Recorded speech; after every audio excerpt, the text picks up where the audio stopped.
नमस्कार, आपण पाहत आहात ज्वालादीप न्यूज.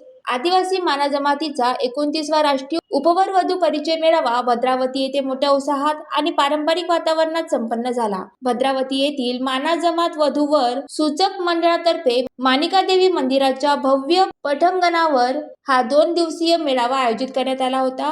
या मेळाव्यात अध्यक्षस्थानी माना जमात विकासचा वरोराचे अध्यक्ष अरुण चौधरी होते, तर प्रमुख अतिथी म्हणून भद्रावतीचे नवनिर्वाचित नगराध्यक्ष प्रफुल्ल चटकी यांच्यासह अनेक मान्यवर मंचावर उपस्थित होते. कार्यक्रमाची सुरुवात नगराध्यक्ष प्रफुल्ल चटकी यांच्या हस्ते आदिवासी माना जमातीच्या आराध्य दैवत माता माणिकादेवी यांच्या प्रतिमेचे पूजन आणि दीप प्रज्वलन करून करण्यात आली. त्यानंतर उपस्थित मान्यवरांचे पुष्पगुच्छ देऊन स्वागत करण्यात आले. यावेळी नवनिर्वाचित नगराध्यक्ष, नगरसेवक आणि नगरसेविका यांचा शॉल, श्रीफळ आणि सन्मानचिन्ह देऊन गौरव करण्यात आला. तसेच विविध शहरातील माना जमातीतील नवनिर्वाचित लोकप्रतिनिधीचाही सत्कार करण्यात आला. जमातीतील 10वी-12वीच्या गुणवंत विद्यार्थ्यांचा रोख रक्कम व पुस्तक आणि सन्मानचिन्ह देऊन विशेष गौरव करण्यात आला. या प्रसंगी उपवरवधूची माहिती असलेल्या स्मरणिकेचे प्रशासन करून अनेक उपवरवधूंनी मंचावर येऊन आपला परिचय दिला. मेळाव्याच्या निमित्ताने रक्तदान शिबिराचे आयोजन करण्यात आले होते. पहिल्या दिवशी महिलांसाठी हळदी कुंकू, होम मिनिस्टर आणि विविध सांस्कृतिक कार्यक्रमाचे आयोजन करण्यात आले होते, ज्या महिलांचा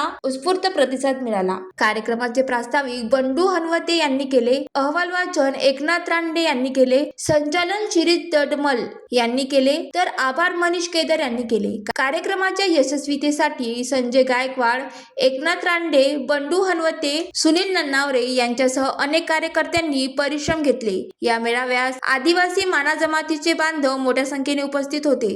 ज्वालादीप न्यूज करिता सुनील देदावार, चंद्रपूर.